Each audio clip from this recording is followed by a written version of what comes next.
class tonight, the Arts and Crafts edition, which is going to be really fun.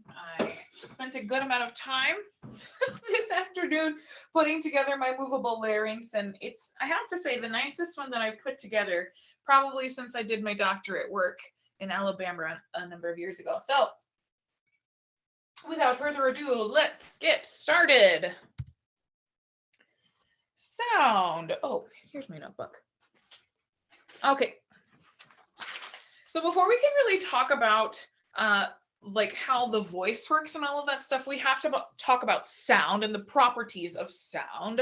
And so there are four main properties that we are discussing. The frequency, which is the measure of pitch measured in hertz. Amplitude, which is a measure of loudness. The spectral envelope, which is a measurement of timbre or tone color, and duration. Now, as I just said, frequency is measured in hertz, and it examines time within sound. And sound also exists inside of space. As we know, it travels through air at about 350 meters per second. It's pretty fast. And because of this, the periods of a sound wave are separated in both time and distance. It's a very interesting property that sound has. And wavelength is important in singing because different wavelengths don't propagate the same way. High frequency sounds are faster and move in a straight line. And when they reach an obstacle, they generally reflect back in a different line, but also straight that way as well. Whereas lower frequencies travel more slowly and are less directional. They tend to bend around obstacles before resuming their former path. Now, sine waves, or rather sound waves, are often shown on a line graph like sine waves, allowing the cycle of compression and rarefaction easier to visualize. So compression and rarefaction is the actual process by which air molecules are compressed and rarefied by sound waves. So when sound waves approach air molecules, when they first hit, they're bombarded. And so those air molecules get compressed together. And then the space that's left behind is the rarefaction, where there's space in between each of those periods. And so we can see right here, there's a wavelength and one period between those two. So for our listening now, the ear is how we listen, and it is divided into three main sections. The outer ear, which collects and funnels all of the sound into the middle ear, which mechanically amplifies and transfers sound to the inner ear, which maintains balance and converts vibrations to nerve impulses, which are sent to the brain.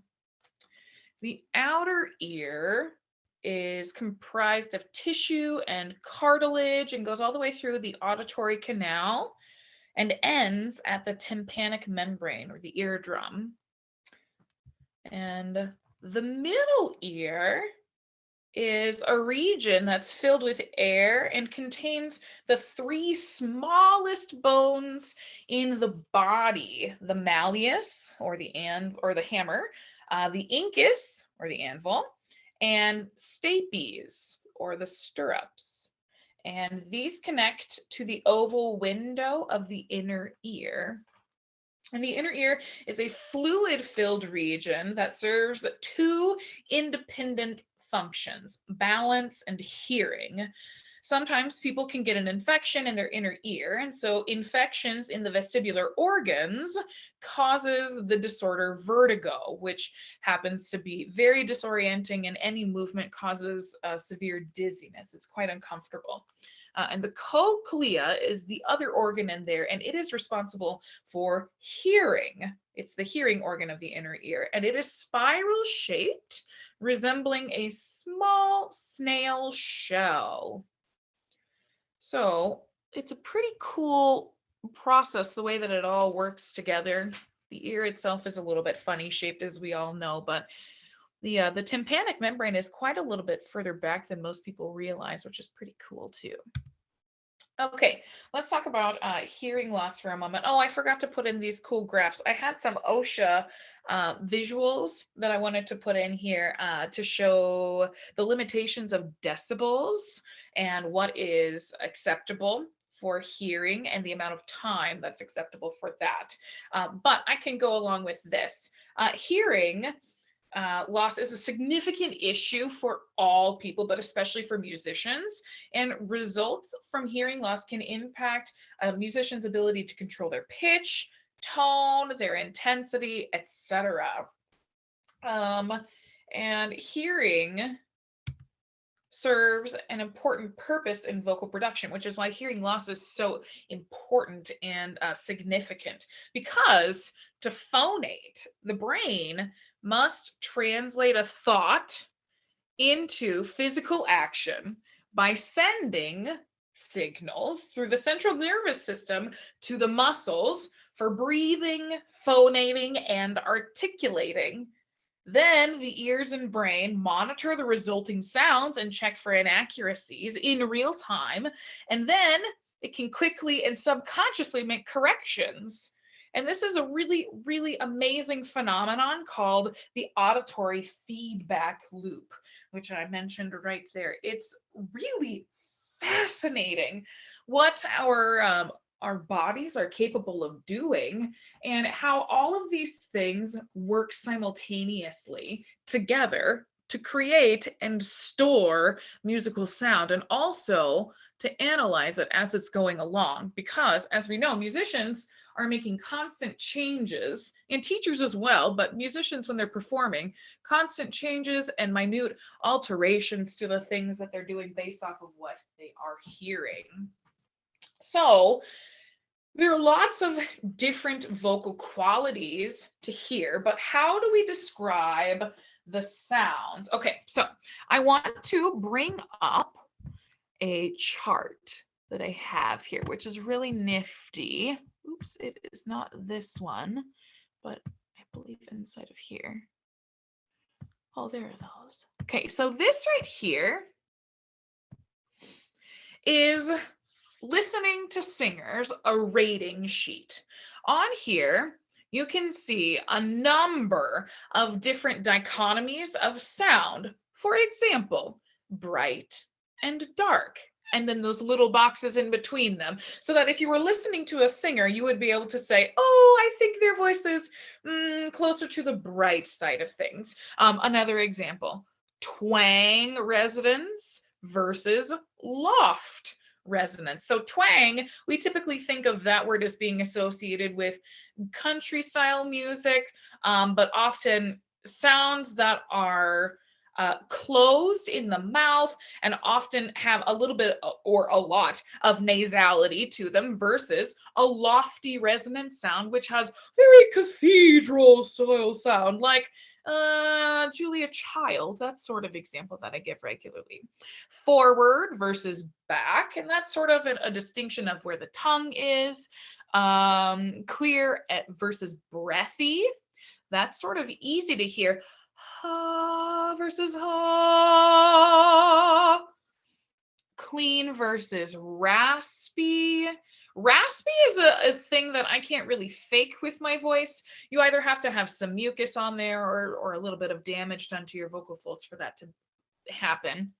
And along those same lines, right underneath that, it says healthy versus damaged. A healthy sounding voice versus a damaged sounding voice. Skipping over to the other side over there, nasal versus non-nasal. Vibrant versus straight tone. So straight tone, we know that that phrase, ah, with just a single pitch, no vibrato, versus vibrant or free to vibrate. Ah, that being the difference there. Wobble versus a flutter. That's another distinction of vibrato. A wobble being sort of like a wobbly top. It has a very wide vibration, and it doesn't feel necessarily consistent all the time. So let me see if I can make a vocal demonstration here. It's a little hard for me to do it, but something with a wider berth inside of the vibrato versus a flutter, which is equally difficult for me to do, but that's a faster, lighter sounding vibrato. Let me see if I can try to do that. Something like that. I think that sort of worked. In tune versus out of tune, that one's pretty easy to decide. Good diction versus poor diction. That all comes down to not really the vowels necessarily, although sometimes, but mostly the consonants and how well the consonants are ending each of the vowel sounds and punctuating it. Last, stylistic versus non-stylistic. So, hello. All right, let's go back here to this. So those are some of the ways that we can describe sounds that we hear. So let's talk about resonance now, because a resonant tone is a tone that we are typically striving for. And all musical instruments have at least 3 features in common: a power source, a vibrator, and a resonator. And inside of the voice, these equate to: the power source is the breath, the vibrator is our vocal folds, and the resonator is our vocal tract, which has a number of different resonating spaces within it. Down there at the bottom, you can see it says resonance is the intensification and enriching of a musical tone by supplementary vibration.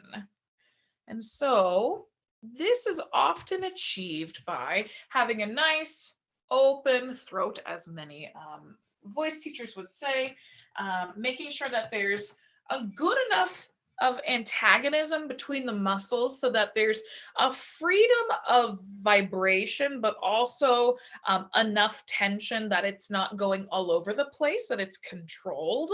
And additionally, having those resonating spaces amplify the sound in a way that I'm going to describe in just a moment. The next way is through this thing called a formant. So a formant is sort of an interesting concept to describe. It is abstract because a formant is a resonance of the vocal tract. But formants are neither actual sound nor a function of the vibrating vocal folds. Much like an amp waiting for a guitar strum, the formant's amplification potential is idle until the vocal folds phonate or vibrate. And so formants are identified by their frequency and their bandwidth. Formant frequencies are altered through changes in the shape of the vocal tract, like moving the tongue, opening or closing the jaw, rounding or spreading the lips, and raising or lowering the larynx. So I can do a couple of audio examples, like vocal examples here. So using the very challenging American vowel ah, we can go for a very backward sounding ah by keeping the tongue swallowed in the throat. Oh, and then if I pull my tongue a little bit out of my throat, I get a bit clearer of a sound. Oh. If I go even further forward with my tongue, I get an even brighter, clearer sounding ah. Ah. And now if I change my space, my vocal space, here, let me come back to you so you can actually see what I'm doing here. If I change my vocal space from ah to a more rounded shape of an O, listen to the way that the space changes and the sound changes inside of that. Oh, the resonant space changes because of the shape of the articulating muscles has changed. And because all of this stuff is all connected, any alteration to it is going to impact something else inside of the laryngeal function. So that's just a thing that happens there. So let's talk about vowels for a moment. Oh, and this fancy figure that I have here. Oops, I forgot to come back to sharing my screen. Share. All right. So down here at the bottom, oopsies, down here at the bottom of this vowels and formants slide, I have a little electrospectrograph that shows two different tones that are being produced. It's a series of vowels. The one that is on the left has a number of bands that are squiggly lines that are darker than the rest, and they have been circled by a dark black circle. Inside of those bands, you can see a consistent sound that is being produced by a singer who is going back and forth between some vowels, not modulating a lot, but you can tell that it is about the same coloration throughout the singing example. However, on the right side, you can see in that same space, the same frequency bandwidth that is circled, there is a lighter coloration to those exact same frequencies, and the notes or the vowels, whichever are changing, are happening at the same rate. However, the space in between them is greater, which means that there is more white space in between each of those notes, those frequencies that are being amplified, and the space in between the changes is greater and more noticeable. So it's less it's lighter overall in general, and that has to do with the way that the breath is used. But that's a cool little electrospectrograph that they use to show a couple of different things, and I wanted to show you some vibrato examples, but I'll include some extras in the slides when I upload them later. So let's talk about vowels now, because vowels are really the thing that formants are all about. So a vowel is a specific timbre or spectral envelope, also known as an acoustic signature. Two formants are required for vowel identification. So this means two areas of bandwidths are being amplified, and two of them have to be amplified in order for the specific vowel to be identified by the ears and by the brain. So these things can be changed by the location of the tongue, the shape of the lips, and opening of the jaw. Exact same things that I was just talking about. And here on this slide, I have first a photo on the left of a jaw, the mandible. Contrary to popular belief, you only have one jaw. It is the bottom thing. Your top jaw, I say in air quotations, that's connected to your skull. It's not a jaw. So your mandible is your jawbone, that thing on the bottom that moves when you talk. And then on the right side here, I have an image of these vowels inside of their frequency ranges. You can see hertz on the bottom. They're in logs of 100, base 100 on the bottom there. And then on the left side, those are formant ranges, F1. Don't worry about that. There's base formants, formant 1, 2, 3, 4, 5, 6, 7, and 8, and 9 as well. But the shape of this graph is what is most important, because this shape looks like a parabola, right? We have that characteristic U on the bottom there, and this is showing the way that the higher frequencies are amplified when they are in the pure forward vowels. So on the the highest side, you can see there's a plus and then a letter next to it. On the far left, there's a plus and an I. That stands for pure vowel E. And then on the far, far right, at the same level of F3, you see plus U. That stands for vowel OO.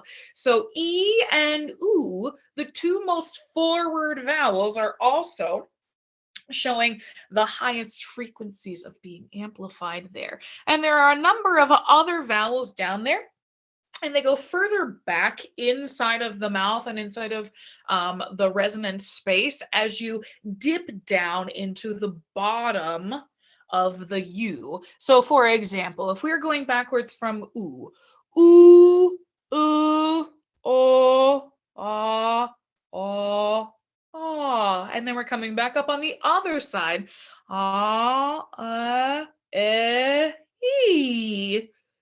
So we're going from forward to back and then forward again.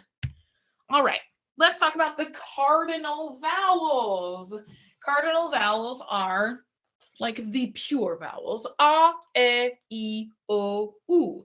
And you can see here, there's a cool little position that is highlighted in black from a spectrogram and showing the range of the frequencies that are highlighted in hertz on the bottom, from 0 on the left going all the way to 3,000 on the right. You can see which areas of the frequency are most amplified. For this vowel, oo, you can see there's at the very beginning, like it was on the graph beforehand, it was close to formants 2 and 3 were being amplified, and then again toward the end, maybe 7 or 8, and then a big dip in the middle there, showing that those frequencies in between are not being amplified. Those are not characteristic to the vowel oo. Another fun little tidbit about this slide is you can see an image of this profiled person face where there is the teeth, the jaw present, and the tongue shape is also present in the highlighted darker gray area. And you'll be able to see how the shape of that tongue changes as we go through these cardinal vowels here. So this one, oo as in the word boot, is most closed of the back vowels. The tongue is retracted, exactly like that. Okay, the next one, E, is as in the word heed. The tongue pulls forward to create an acoustic constriction in the front of the oral cavity, your mouth, and an open space in the oropharynx, which is that space toward the back of your throat. You can see for the frequencies that are amplified in E, again, very toward the beginning. It is the most forward of all of the vowels. The palate is lifted and the nasal port is closed. Going on to the next one, which is ah. For the vowel ah, as in the English word father, the tongue pulls backward to form an acoustic constriction in the oropharynx back there, and a relatively large space in the front of the mouth. It is therefore classified as a back open vowel. The reason that you're seeing these vowels with slashes on the sides of them and talking about forward, back, open versus closed vowels, all of those are identifying characteristics of letters and symbols from the International Phonetic Alphabet, or IPA. Oh, excuse me here. IPA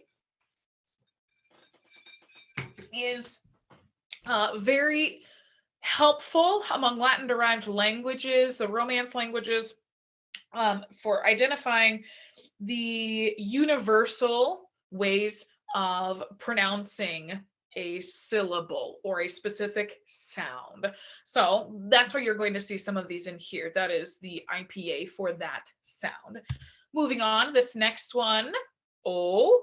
The vowel O, as in the English word boat, is another back vowel, but with greater posterior constriction than for ah.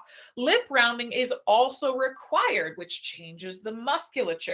The palate remains lifted and the nasal port was closed. The nasal port is that soft palate back there between the sinus cavity and the oropharynx at the back of the throat. Look at that formants and tongue position for the formants on the left side there. You still have some early formants or early frequencies being amplified, but much more, it's a deeper scoop right afterward. You look like you have like formants 3 and 4 being amplified, and then big scoop until you get to the very end there of those frequencies closer to the somewhere in the 2,500 3,000.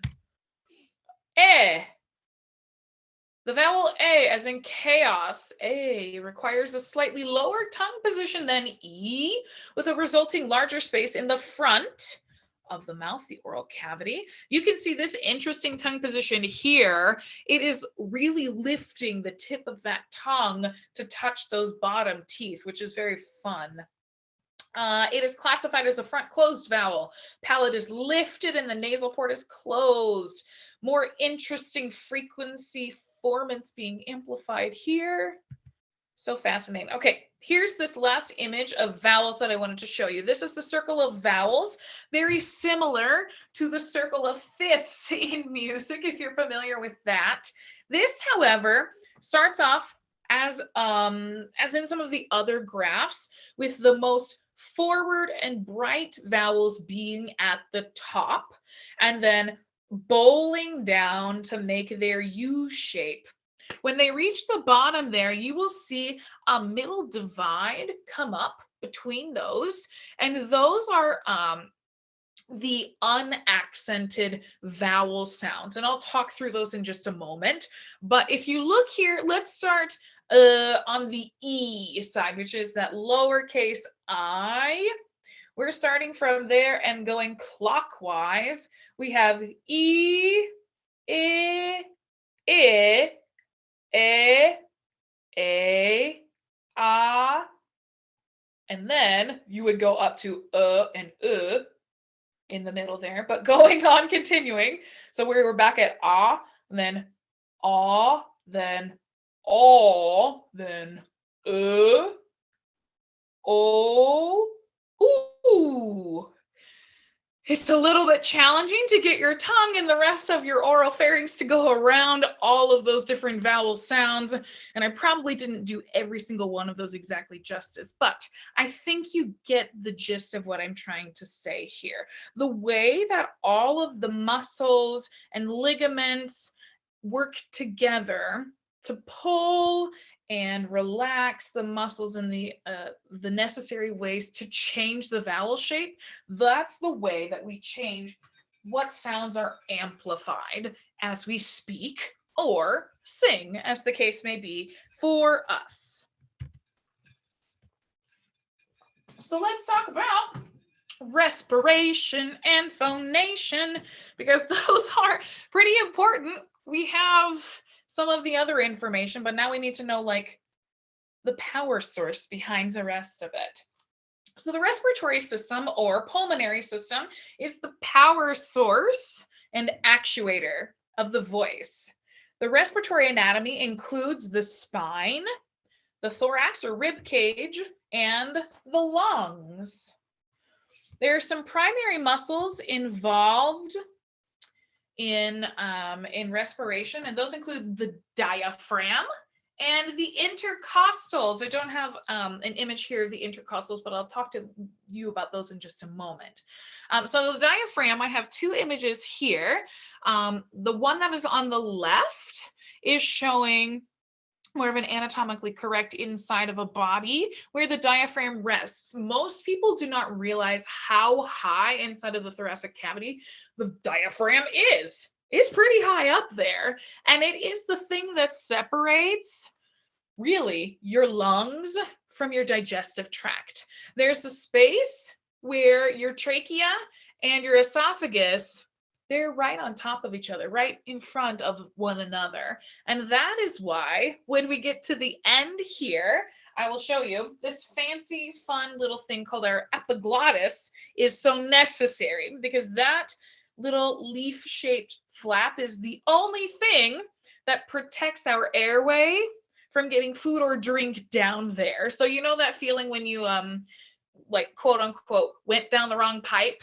That's the epiglottis getting caught and just catching that right in time before something went down the wrong pipe. Quite literally. So it didn't actually do that, but your epiglottis was doing its work. On the right side of this slide, there's another image showing the diaphragm at rest and the diaphragm as it's descended. The diaphragm is one of the only muscles inside of the body that doesn't have a pair to it. And the diaphragm is also another muscle that when it is being contracted gets larger, because the diaphragm at rest looks like a dome, as you can see on the left side there. When the lungs are exhaling and the diaphragm is totally relaxed, it is upwards in an overturned bowl shape or a dome. When you take air in or inhale, the diaphragm descends, which means that bowl on top goes flatter. And so the base or the middle of the diaphragm starts to flatten out as the base of the bowl widens to make more space for the lungs to expand. It's pretty cool. And it is also one of the largest muscles in the human body. Second to, on most people, the gluteus maximus, which is a pretty interesting tidbit of information. It's a pretty big muscle. It's pretty nifty. Okay, let's see here. Let's talk about maintaining breath support. So maintaining good or effective breath support requires a balanced antagonism of your muscles. And according to James McKinney, breath support and control are independent yet related functions, as we as singers are aware of. So breath support can be described as the dynamic relationship between the muscles of inspiration, breathing in, and expiration, breathing out, used to control pressure in the air supplied to the larynx. Support is therefore a pulmonary function, and control is a laryngeal function, which is interesting to think of it that way.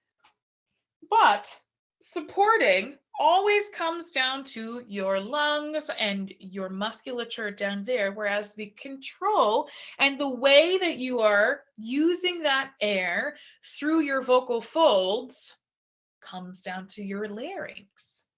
So it's a fun way to think about that. And I like breaking it down this way. There's an image here on this slide showing you the laryngeal framework, a posterior view. You're going to get a better view of this from my little paper model here that I'll show you in a moment. But all of this stuff is pretty much made out of hard cartilage. And it all sits in that very vulnerable space inside your neck. And you can feel your larynx move. It is, I'll come back to you for just a moment so you can see what I'm going to do. The larynx is a movable mechanism.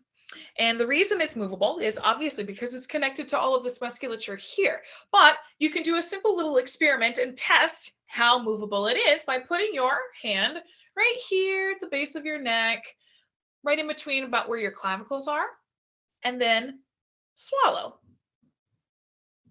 You should feel it go up and down just a little bit.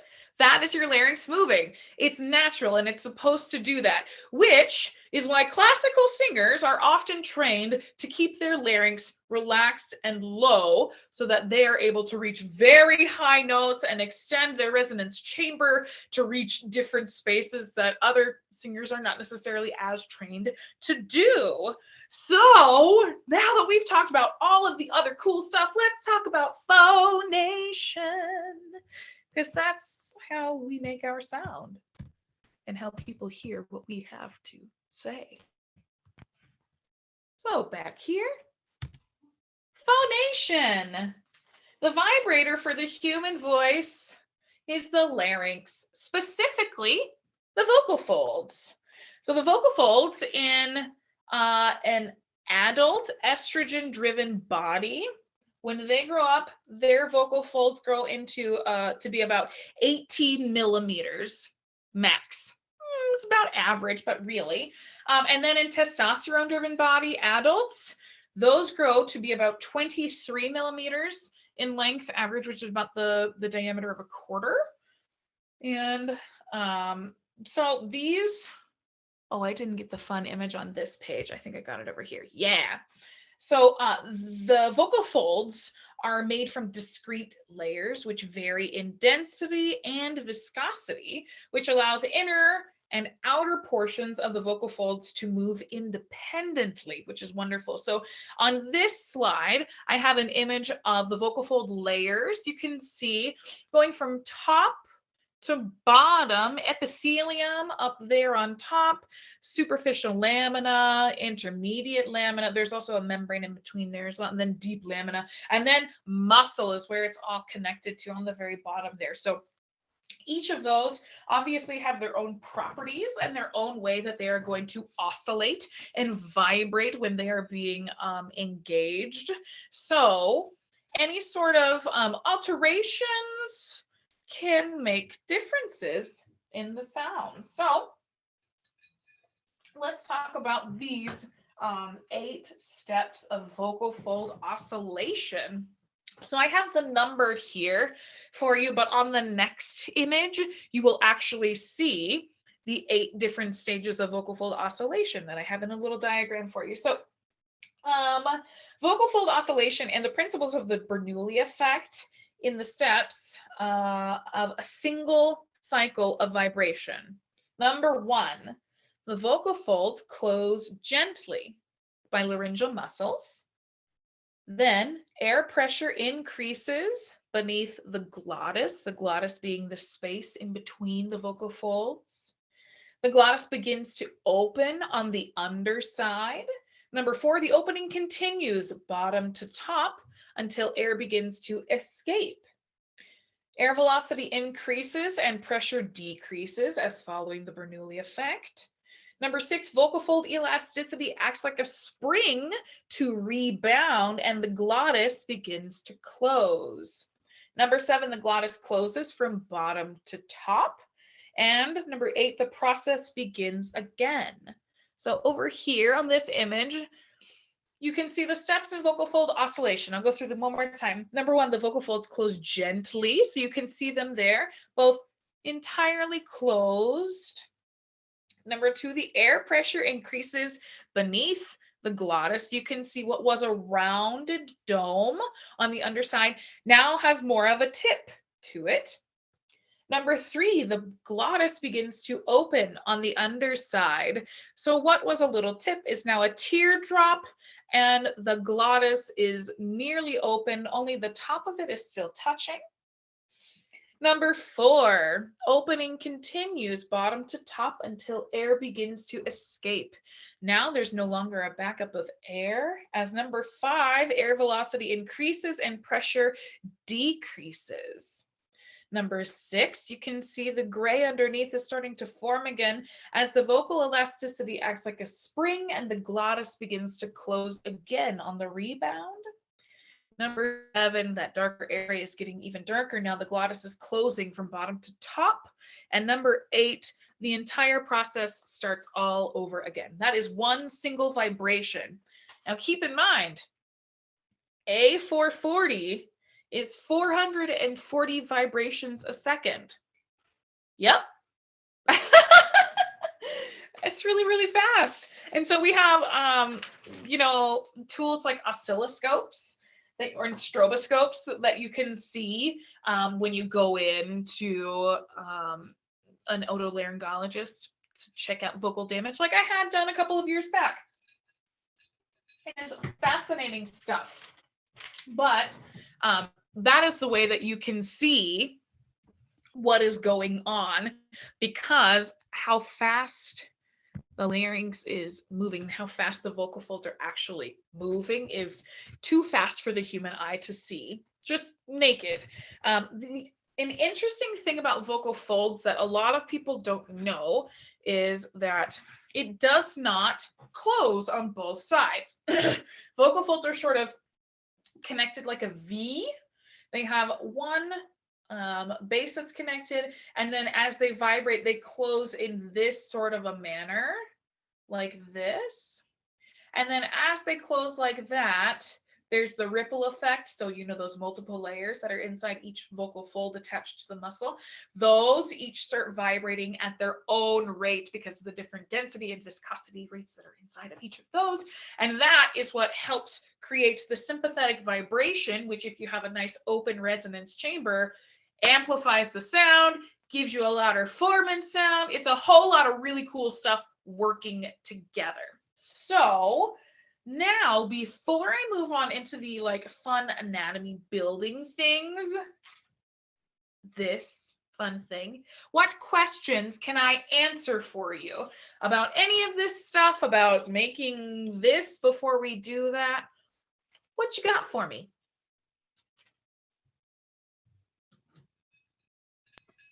I had a question, but I can't remember anymore. Oh no, I'm so sorry. All I can think about is you were talking about vocal folds, and when I moved to my new elementary school, my elementary school teacher had had surgery on a growth on her vocal folds. So we had an in-depth look of her tracheometry where she did a whole video of her singing with the growth on her vocal folds, and it was messed up. But there was something I was going to ask, and I'm trying to remember. But anyway. It's sort of gross looking stuff if you're not prepared for it. I was in 4th grade. It was messed up. I have high schoolers that are still like unwilling to look at it because of its resemblance to labia. They're like, I don't want to look at that. I'm like, okay, but like for real, this is what it is, and everybody has it right here. Everybody. So anyway, BB, you have unmuted yourself. Do you have a question? I wanted to know where the vocal folds were. They're in the larynx. Yep, they're in. So that's an excellent question. This right here is a little paper diagram of the larynx, which is multiple parts all connected together.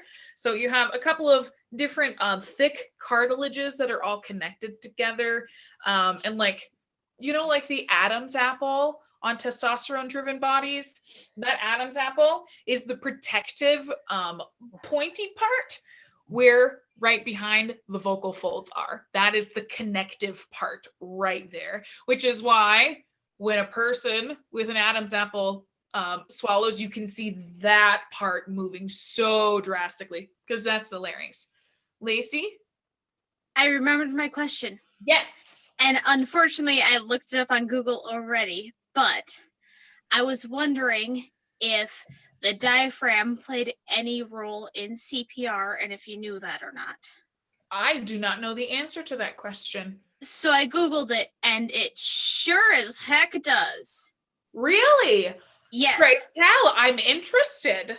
Okay, let me pull up my page again. So you can still hear me, right? Yep. In OAC CPR, compression pushes the diaphragm towards the head, forcing air from the lungs, which completed creating a 1-to-1 compression of 2 breath ratio. So pretty much the diaphragm really does help save lives when it comes to CPR. That makes sense because you're moving an involuntary muscle and forcing air out or in by push, vacuum, whoop. That makes perfect sense. And that was a weird question I had, and I thought I'd Google it first, and I'm glad I remembered I Googled it. Thank you for Googling that, and thank you for that question. That's fascinating. And of course it makes sense, but it's good to know to like actually have that little connection there. Yeah, So, did we answer your question about where the vocal folds are? Okay, excellent. Thank you, Lacey. Anybody else have a question? Jennifer? Yeah. So I was it was fascinating listening to you describe the inner ear and just the whole structure of the ear and how that is so, it's so important in picking up sound and tone and tune and all that. So what's fascinating to me is that I was born with hearing loss in my left ear. So as y'all know, I don't hear in my left ear, except maybe just a tiny bit, but not much at all. My right ear, I have hearing loss in the lower tones.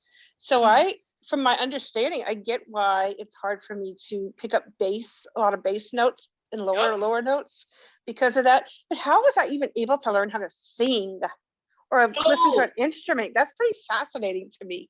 Well, the tones that you're listening to are probably in the higher frequency ranges. Like for the singing tone, like A440 is, you know, that middle space, like, oh, I see. Oh, that's A. Yeah. It's 440. And so that in and of itself is not a low tone. You don't have like a super duper low voice, but I think the lowest tones that your ear is not able to hear are going to be substantially lower than that. And additionally, when your ear was developing its ability to hear and your brain was making those connections, you were a child, and the voices and the tones that you were listening to were always of those higher frequencies. So when you were learning how to speak and therefore also learning how to sing, those higher frequencies were already being heard and cued into your brain. So that's how. Okay, but what about like as far as, is my right ear perhaps compensating for my left ear because of the, okay, all right, yes, that makes sense. Absolutely it is. And it's having to compensate for a couple of different things, like for like perception. You know how like eyes have depth perception for sighted people? Ears have the same thing. It's the ability to tell where some sound is coming from. I don't remember what the actual term for that is, but it's the exact same thing, is like being able to locate where the sound is coming from. Your right ear is having to compensate for your left ear's inability to do that. And so it is using other signals and other sensations and listening from different ways to make sure that it can figure out where sounds are coming from, because your left ear doesn't hear as well. That's fascinating. Mm-hmm. So when I'm also curious when I sing, like, do I sound any different from anyone else? Or does that the fact that I have a hearing loss like factor into how I sing and how I hear too? Yes. Short answer, yes. Your hearing loss does factor in to how you sing. It has to do with that auditory feedback loop. If there's damage to any of the auditory processing systems, like any of the signals going from the ear to the brain or any of the signals going into the ear to begin with, that will disrupt the brain's ability to hear the sound and then produce another sound that is going to be as accurate as would be a fully hearing person. So yes, it does impact the way that you sing. Does it make you sound different than another person? Your voice already sounds different than any other person because you are your own unique individual and you have your own tone, color, and stuff. So does it impact it in a substantial way? No, not at all. Wow, thanks. So that's really fascinating. Okay. Yeah. Hey, Jennifer. Yeah. Hey, Jennifer, in the last half of a semester that you and I sat together, I still led off of you because you know the music better than I did. So thank you. So you're doing very, very well, and I always enjoy listening to you sing. Thanks. Why do we sound different on tape than we sound to ourselves? Oh, that's a great question. And why do you sound different to other people than you sound on tape than you do to yourself? There's a really great argument about this. And it's a philosophical argument that a lot of voice teachers have had for a long time. And it has to do with, do you listen to yourself when you sing? What's the sound that you should pay attention to? Why does it sound different? Perception. Why does it sound different on an audio recording? Technology. There's a difference and a barrier there and a type of resonance that can't necessarily be picked up by all audio. especially if it's of like a lower quality, like a microphone. If that's of lower quality, it's not going to pick up all of the harmonics that are being produced by a tone, which is going to dull the sound ever so slightly. So it's not going to sound as vibrant as it would in real, like to you in real life. But the reason for like yourself sounding different, either as you're singing or when you listen to yourself back from a recording, that has to do with how the vibrations that you are creating vibrate inside of your skeleton, and how you are hearing those vibrations simultaneously from inside of your body and outside of your body. It's a very interesting combination because that also feeds into the auditory feedback loop, because you are producing the sound and you are feeling, in air quotes, the sound that you are producing as well by the vibrations that you're creating in your rib cage, your chest, also up here in your throat, in your back, and anything else that might be happening in your abdomen as well. But your ears are picking that up as well. And if you do anything to alter the sound or the shape of your ear, like for example, right now, Jennifer, I'm taking my hand and I'm cupping it behind my right ear, that changes the way that I hear myself as well, because I'm changing the shape of the funnel of my ear and I'm able to gather more sound directly into my ear that way. But long story short, it has to do with hearing your vibrations inside of your body and outside of your body, and that being different from hearing it from a different perspective entirely. Because if you're hearing it from a recording, you have that technology barrier in the way first, but second, that's not happening live for you. You're listening to it in a different way, not as the sound is being produced. So you're listening to it and you're able to perceive it in an entirely different way in that manner. Does that answer your question? Cool. Lots of words. Sorry. Which I hadn't thought about. Yeah, we talked about this in my my doctorate work, because it's the question always comes up, like from my own voice students, why do I sound different to myself than I do in a recording?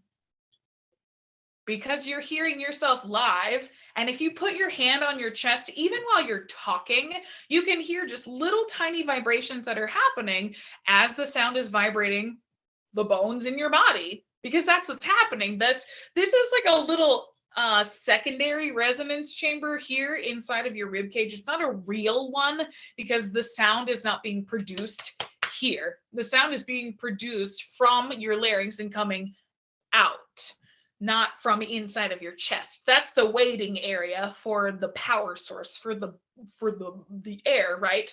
But as the sound is being produced, it's vibrating all of these bones, which go down here and into the chest too. So all of that stuff is being vibrated in different ways. What other questions can I answer for you? I love talking about this stuff. It like gives me so much life. Oh, vocal pedagogy. Anything else? I have a really, really fun build your own movable larynx that you get to do with me if you stick around.